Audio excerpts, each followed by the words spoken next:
मंगलवार की व्रत की कथा शुरू करते हैं। प्राचीन समय की बात है। किसी नगर में एक ब्राह्मण दंपति रहते थे। उनके कोई संतान न होने के कारण वह बेहद दुखी रहते थे। हर मंगलवार ब्राह्मण वन में हनुमान जी की पूजा करने जाता। वह पूजा करके बजरंगबली से एक पुत्र की कामना करता। उसकी पत्नी भी पुत्र प्राप्ति के लिए मंगलवार का व्रत करती थी। वह मंगलवार के दिन व्रत के अंत में हनुमान जी को भोग लगाकर ही भोजन करती थी।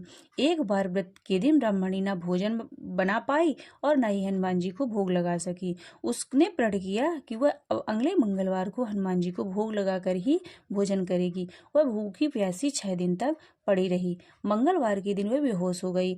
हनुमान जी उसकी निष्ठा और लगन को देखकर प्रसन्न हुए और उन्होंने आशीर्वाद स्वरूप ब्राह्मणी को एक पुत्र दिया और कहा कि यह तुम्हारी बहुत सेवा करेगा। बालक को पाकर ब्राह्मणी अति प्रसन्न हुई। उसने बालक का नाम मंगल रखा।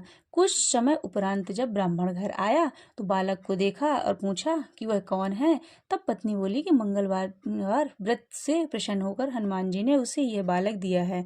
ब्राह्मण को अपनी पत्नी की बात पर विश्वास नहीं हुआ। एक दिन वह मौका देखकर ब्राह्मण ने बालक को कुएं में गिरा दिया।